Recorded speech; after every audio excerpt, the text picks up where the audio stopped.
Hello guys, welcome to our YouTube channel study with M. आज मैं आप सभी के लिए काफ़ी इंपॉर्टेंट वीडियो लेके आई हूँ। तो देखिए, आज के इस सेशन में हम जीके जीएस एंड उत्तराखंड के मोस्ट इंपॉर्टेंट क्वेश्चंस डिस्कस करेंगे, जो कि आपके आगामी पटवारी, लेखपाल, फॉरेस्ट गार्ड व अन्य यूकेपीएससी द्वारा कंडक्ट कराए जाने वाले सभी एग्जाम्स के लिए इंपॉर्टेंट हैं। तो आप सभी लोग हमारे इस सेशन में स्टार्टिंग से लेकर एंड तक बने रहें। तो चलिए आज के सेशन को हम स्टार्ट करते हैं। स्टार्ट करने से पहले जिन लोगों ने अभी तक हमारे YouTube channel study with M को सब्सक्राइब नहीं किया है, वो सब्सक्राइब कर लें। साथ ही साथ बगल में जो बेल आइकन दिख रहा है, इसे भी प्रेस कर लें, ताकि हम कोई भी वीडियो डालते हैं तो उसका नोटिफिकेशन आपके पास जल्द से जल्द पहुंच जाए। आप सभी लोग हमारे टेलीग्राम चैनल को भी ज्वाइन कर सकते हैं। ये भी स्टडी विद एम के नाम से ही बना हुआ है और टेलीग्राम चैनल पर रात को 8 बजे क्विज का भी आयोजन किया जाता है। काफ़ी इंपॉर्टेंट क्वेश्चन आपको क्विज के रूप में दिए जा रहे हैं, तो आप कोई ज्वाइन कर सकते हैं। तो चलिए आज के सेशन को हम स्टार्ट करते हैं और इस सेशन का पहला क्वेश्चन है, निम्नलिखित में से किस आयोग की सिफारिशों के आधार पर सरकार ने भविष्य की अकाल सहायता नीति निर्धारित की थी। मोस्ट इंपॉर्टेंट क्वेश्चन है। तो देखिए, मैकडोनल्ड आयोग की सिफारिशों के आधार पर सरकार ने भविष्य की अकाल सहायता नीति निर्धारित की थी। ऑप्शन फर्स्ट इस क्वेश्चन का करेक्ट आंसर है। देखिए, मैकडोनल्ड कमीशन कब अपॉइंट किया गया था? वर्ष 1900 ईस्वी में। वर्ष 1900 ईस्वी में मैकडोनल्ड कमीशन या मैकडोनल्ड आयोग अपॉइंट किया गया था। आर्थिक सुधारों के अंतर्गत कर्जन ने वर्ष 1899 1900 ईस्वी में पड़े अकाल व सूखे की स्थिति के विश्लेषण के लिए सर सेंटनी मैकडोनल्ड की अध्यक्षता में एक अकाल आयोग की नियुक्ति की और इसी को ही मैकडोनल्ड आयोग कहा जाता है। इंपॉर्टेंट पॉइंट है, नोट कर लीजिए। नेक्स्ट क्वेश्चन देखेंगे, भूमध्य रेखा निम्नलिखित में से किस दक्षिण अमेरिकी देश से होकर नहीं गुजरती है? तो देखिए, भूमध्य रेखा इक्वाडोर, कोलंबिया और ब्राजील से होकर गुजरती है, लेकिन पेरू से होकर नहीं गुजरती है। तो ऑप्शन फर्स्ट यहाँ पे आपका बिल्कुल राइट आंसर हो जाएगा। देखिए, भूमध्य रेखा पृथ्वी की सतह पर उत्तरी ध्रुव एवं दक्षिणी ध्रुव से समान दूरी पर स्थित एक काल्पनिक रेखा है और यह रेखा पृथ्वी को उत्तरी और दक्षिणी गोलार्ध में विभाजित करती है। नेक्स्ट क्वेश्चन देखें, निम्नलिखित में से सही विकल्प का चयन करें। तो देखिए, यहाँ पे एक साइड आपको हड़प्पा स्थल मिलेंगे, दूसरे साइड संबंधित नदी मिलेंगी। तो देखिए, चन्हू दड़ों से संबंधित नदी है आपकी सिंधु नदी, धौलावीरा से संबंधित है लूनी नदी, रोपड़ से संबंधित है सतलज नदी और लोथल से संबंधित है आपकी भोगवा नदी। तो कौन सा सही विकल्प है ये बताना है। तो लोथल से संबंधित है आपकी भोगवा नदी, ये आपका सही विकल्प है बिल्कुल। और भोगवा नदी या भोगवो नदी भी इसको कहा जाता है और भोगवा नदी भारत के गुजरात राज्य में बहने वाली एक नदी है और यह देखेंगे साबरमती नदी की ये दाई उपनदी है। कौन सी नदी? भोगवा नदी। तो ये आपको याद रखना है, भोगवा नदी कहाँ पर? गुजरात राज्य में बहती है और लोथल भी आपका कहाँ पर है? गुजरात राज्य में ही स्थित है। तो भोगवा नदी लोथल से संबंधित है, ये ध्यान रखेंगे। और घोली धजा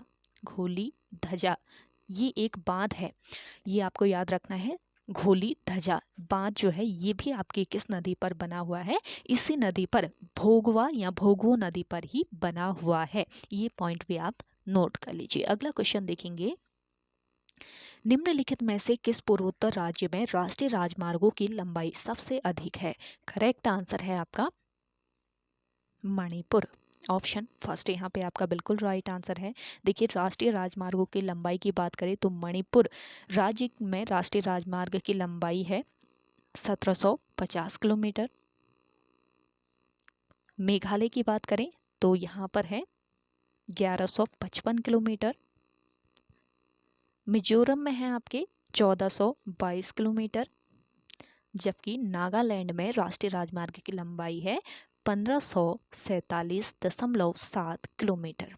तो आपको यहाँ पर सबसे अधिक लंबाई बताना था किस राज्य के राजमार्गों की है, तो करेक्ट आंसर हो जाएगा यहाँ पे आपका मणिपुर।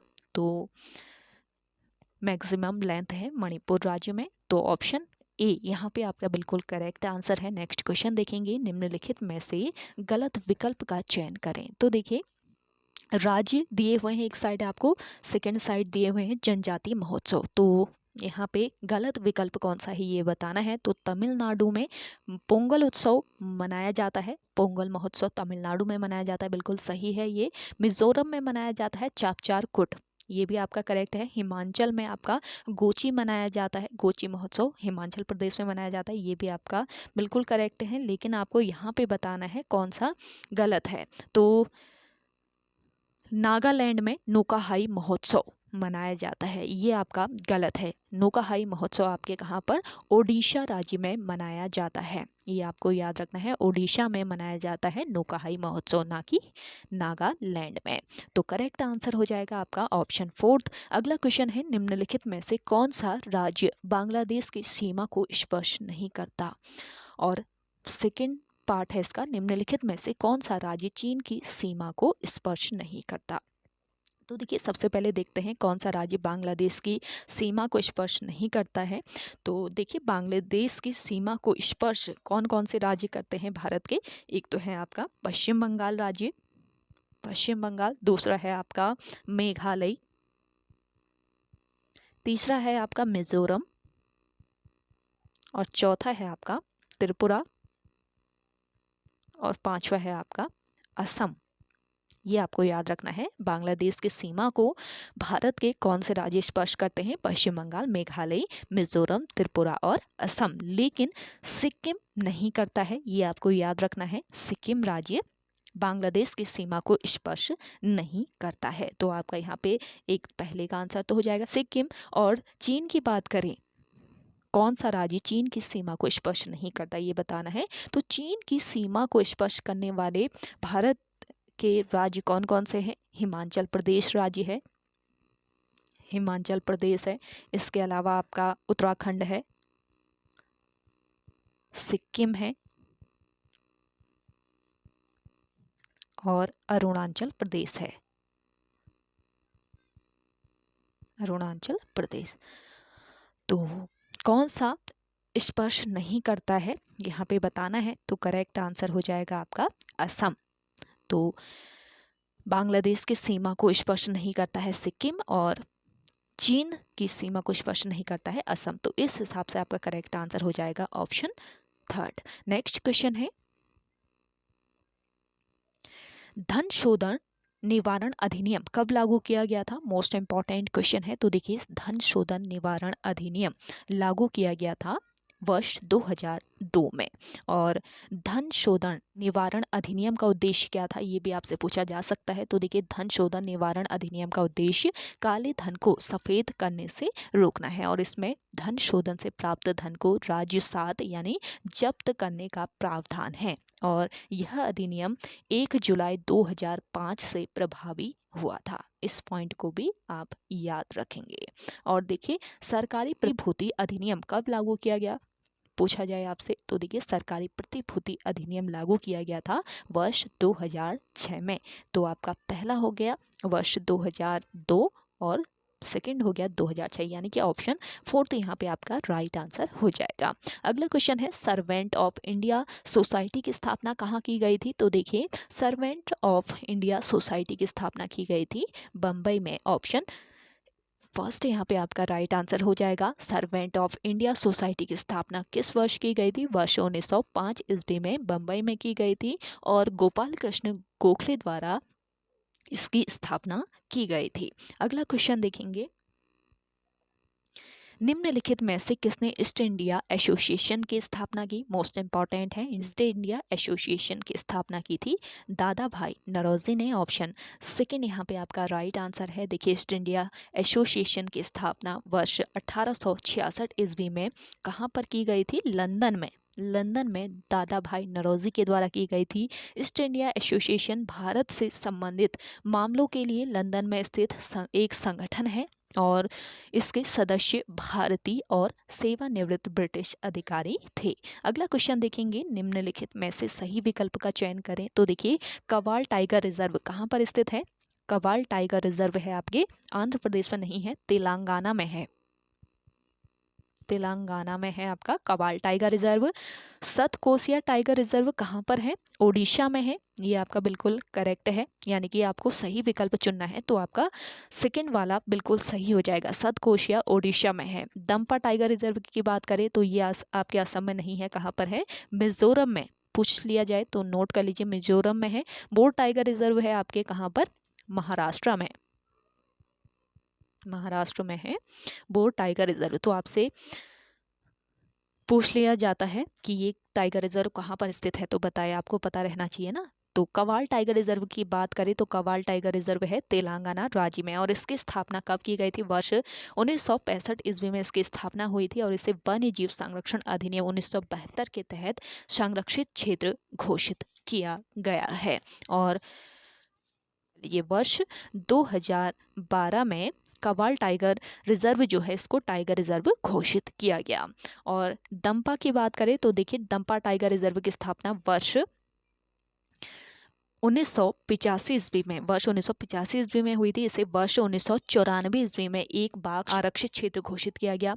केंद्रीय पर्यावरण और वन संग्रहालय ने 1 जुलाई 2014 को टाइगर रिजर्व के रूप में बोर वन्यजीव अभयारण्य को अधिसूचित किया, और यह वन्यजीव अभयारण्य भारत का ये 47वां टाइगर रिजर्व है। इस पॉइंट को भी ध्यान रखेंगे। बोर टाइगर रिजर्व जो है ये आपका किस नंबर का? 47वां टाइगर रिजर्व है, जो कि कहाँ पर? महाराष्ट्र में स्थित है। और सतकोशिया टाइगर रिजर्व है आपके कहाँ पर? ओडिशा में। तो आपको यहाँ पे सही विकल्प बताना था, तो ऑप्शन सेकंड बिल्कुल करेक्ट आंसर हो जाएगा। अगला क्वेश्चन देखेंगे, केंद्रीय ग्रामीण स्वच्छता कार्यक्रम कब शुरू किया गया था? तो देखिए, केंद्रीय ग्रामीण स्वच्छता कार्यक्रम शुरू किया गया था किस वर्ष? करेक्ट आंसर हो जाएगा आपका वर्ष 1986 ईस्वी में आपका केंद्रीय ग्रामीण स्वच्छता कार्यक्रम शुरू किया गया था। वर्ष 1986 में शुरू किया गया केंद्रीय ग्रामीण स्वच्छता कार्यक्रम, और ये भारत में स्वच्छता की पहली प्रमुख संचालित पहल थी, और यह राजीव गांधी के नेतृत्व में कांग्रेस सरकार द्वारा शुरू की गई। और बात करें नेक्स्ट पार्ट की, तो निम्नलिखित में से किस पंचवर्षीय योजना के दौरान केंद्रीय ग्रामीण स्वच्छता कार्यक्रम शुरू किया गया? पूछा जाए आपसे किस पंचवर्षीय योजना के दौरान? करेक्ट आंसर है आपका यहाँ पर 7वीं पंचवर्षीय योजना के दौरान। तो वर्ष 1986 और 7वीं पंचवर्षीय योजना आपका ऑप्शन सेकेंड यहाँ पे बिल्कुल करेक्ट आंसर हो जाएगा। अगला क्वेश्चन देखेंगे, लाल पांडा परियोजना कब शुरू की गई? मोस्ट इंपॉर्टेंट क्वेश्चन है। लाल पांडा परियोजना शुरू की गई थी वर्ष 1996 ईस्वी में। देखिए, वर्ष 1996 ईस्वी में विश्व वन्यजीव कोष यानी कि WWF के सदस्य सहयोग से बद्यजात नायडू हिमालयन जंतु पार्क के द्वारा लाल पांडा परियोजना की शुरुआत की गई। लाल पांडा भारत के पूर्व हिमालयी क्षेत्र में 1500 से लेकर 4000 मीटर की ऊंचाई पर सिक्किम, अरुणाचल प्रदेश तथा दार्जिलिंग के जंगलों में पाया जाता है, और इसे भालू के परिवार का सदस्य माना जाता है। यानी कि जो लाल पांडा है ये भालू के तरह का दिखने वाला एक जानवर है, और भालू के परिवार का सदस्य से माना जाता है। अगला देखेंगे, थामिन मृग परियोजना किस वर्ष शुरू की गई? मोस्ट इंपॉर्टेंट क्वेश्चन है। थामिन मृग परियोजना की शुरुआत वर्ष 1977 ईस्वी में की गई थी। ऑप्शन 4 तो यहाँ पे आपका करेक्ट आंसर हो जाएगा। देखिए, मणिपुर राज्य के लोकटक झील के मणिपुर राज्य के लोकटक झील के दक्षिण पूर्वी भाग में पाए जाने वाले विश्व के इस दुर्लभ स्तनधारी के संरक्षण हेतु वर्ष 1977 ईस्वी में इस परियोजना की शुरुआत की गई। थामिन मृग जो है ये कहाँ पर पाया जाता है? देखिए, थामिन मृग मणिपुर राज्य के लोकटक झील के दक्षिणी पूर्वी भाग में पाया जाता है, और थामिन मृग संरक्षण के लिए वर्ष 1977 ईस्वी में थामिन मृग परियोजना की शुरुआत की गई थी। अगला क्वेश्चन है आपका, निम्नलिखित में से किन अनुच्छेद के अंतर्गत सिक्किम राज्य के संबंध में विशेष प्रावधान दिए गए हैं? तो देखिए, किस अनुच्छेद के अंतर्गत सिक्किम राज्य के संबंध में विशेष प्रावधान दिए गए हैं? करेक्ट आंसर हो जाएगा अनुच्छेद 371F। अनुच्छेद 371F यहाँ पे करेक्ट आंसर है। अगला देखेंगे, निम्नलिखित में से किस अंतर्राष्ट्रीय संगठन का मुख्यालय जिनेवा स्विट्जरलैंड में स्थित नहीं है? तो देखिए, यहाँ पे आपका करेक्ट आंसर हो जाएगा संयुक्त राष्ट्र सुरक्षा परिषद। संयुक्त राष्ट्र सुरक्षा परिषद की स्थापना कब हुई? वर्ष 1945 ईस्वी में इसकी स्थापना की गई थी। और इसका मुख्यालय कहाँ पर स्थित है? इसका मुख्यालय न्यूयॉर्क, संयुक्त राज्य अमेरिका के न्यूयॉर्क में इसका हेडक्वार्टर है। ये आपको याद रखना है, किसका? संयुक्त राष्ट्र सुरक्षा परिषद का। अगला क्वेश्चन देखेंगे, निम्नलिखित में से किस यूनेस्को सांस्कृतिक विश्व धरोहर स्थल को सबसे पहले अधिसूचित किया गया था? ये आपका काफ़ी इंपॉर्टेंट क्वेश्चन है, इसको स्टार मार्क कर लीजिएगा। तो किस यूनेस्को सांस्कृतिक विश्व धरोहर स्थल को सबसे पहले अधिसूचित किया गया था, बताना है। करेक्ट आंसर हो जाएगा आपका यहाँ पर अहमदाबाद का ऐतिहासिक नगर। देखिए अहमदाबाद का जो ऐतिहासिक नगर है, इसको यूनेस्को द्वारा विश्व सांस्कृतिक धरोहर स्थल के लिए सबसे पहले अधिसूचित किया गया था। किस वर्ष किया गया था पूछा जाए तो वर्ष 2017 याद रखेंगे। धौलावीरा को किस वर्ष अधिसूचित किया गया? वर्ष 2021 में। और काकतीप रुद्रेश्वर मंदिर को भी यूनेस्को विश्व सांस्कृतिक धरोहर स्थल के लिए अधिसूचित किया गया है। किस वर्ष किया गया? इसे भी वर्ष 2021 में किया गया। और जयपुर शहर को किया गया वर्ष 2020 में। तो सबसे पहले इनमें से किसे किया गया बताना है, तो ऑप्शन ए यानी कि अहमदाबाद का ऐतिहासिक शहर इसे यूनेस्को की विश्व सांस्कृतिक धरोहर स्थल के रूप में सबसे पहले अधिसूचित किया गया है। इस पॉइंट को आप ध्यान रखेंगे। अगला क्वेश्चन देखेंगे, मानव धर्म सभा की स्थापना कहाँ की गई थी? तो देखिए मानव धर्म सभा की जो स्थापना है ये कहाँ पर की गई थी? सूरत में की गई थी। और सेकंड पार्ट है, निम्नलिखित में से किसने मानव धर्म सभा की स्थापना की थी? तो मानव धर्म सभा की स्थापना की थी मेहताजी दुर्गा राम ने। तो यहाँ पे आपका राइट आंसर हो जाएगा सूरत और मेहताजी दुर्गा राम, यानी कि ऑप्शन थर्ड इस क्वेश्चन का करेक्ट आंसर है। देखिए मानव धर्म की स्थापना कब हुई पूछा जाए तो 22 जून 1844 ईस्वी में इसकी स्थापना हुई थी। और सूरत में इसकी स्थापना की गई थी। मानव धर्म सभा गुजरात और ब्रिटिश भारत में सबसे पहले सामाजिक धार्मिक सुधार संगठन में से एक थी। अगला क्वेश्चन है आपका, निम्नलिखित में से कौन सा सागर प्रशांत महासागर में स्थित नहीं है? तो करेक्ट आंसर हो जाएगा आपका मैक्सिको की खाड़ी। मैक्सिको की खाड़ी किस महासागर में स्थित है? अटलांटिक महासागर में। अटलांटिक महासागर में स्थित है मैक्सिको की खाड़ी। अगला क्वेश्चन है आपका, निम्नलिखित में से किस राज्य या केंद्र शासित प्रदेश की तट रेखा की लंबाई सबसे कम है? करेक्ट आंसर क्या हो जाएगा आपका? देखिए लक्षद्वीप की बात करें तो इसकी तट रेखा की लंबाई है 132 किलोमीटर, गोवा की है 101 किलोमीटर, पुडुचेरी की है 47 किलोमीटर और दमन और द्वीप की है 42.5 किलोमीटर। तो सबसे कम तट रेखा की लंबाई दमन और द्वीप की है। तो ऑप्शन फोर्थ इस क्वेश्चन का बिल्कुल करेक्ट आंसर हो जाएगा आपका। नेक्स्ट क्वेश्चन देखेंगे, उत्तराखंड में वन अधिकार कानून कब लाया गया था? तो देखिए मोस्ट इम्पॉर्टेंट है, उत्तराखंड में वन अधिकार कानून लाया गया था वर्ष 2006 में। और सेकेंड पार्ट है, उत्तराखंड वन नीति को कब संशोधित किया गया था? तो देखिए उत्तराखंड वन नीति संशोधित की गई थी आपके वर्ष 2004 में। तो ऑप्शन फोर्थ इस क्वेश्चन का राइट आंसर है। नेक्स्ट क्वेश्चन देखेंगे, ग्वालदम का युद्ध कब लड़ा गया था? तो देखिए ग्वालदम का युद्ध लड़ा गया था किस वर्ष?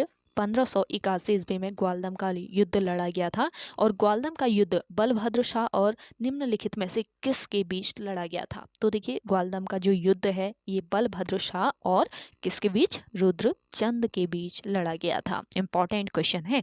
अगला क्वेश्चन देखेंगे, आर्थिक कार्यक्रम समिति का गठन कब किया गया? तो देखिए आर्थिक कार्यक्रम समिति का गठन किया गया वर्ष 1947 में। निम्नलिखित में से कौन इसके अध्यक्ष थे? तो देखिए इसके अध्यक्ष थे, आर्थिक कार्यक्रम समिति के अध्यक्ष थे पंडित जवाहरलाल नेहरू, यानी कि ऑप्शन फर्स्ट यहाँ पे आपका करेक्ट आंसर हो जाएगा।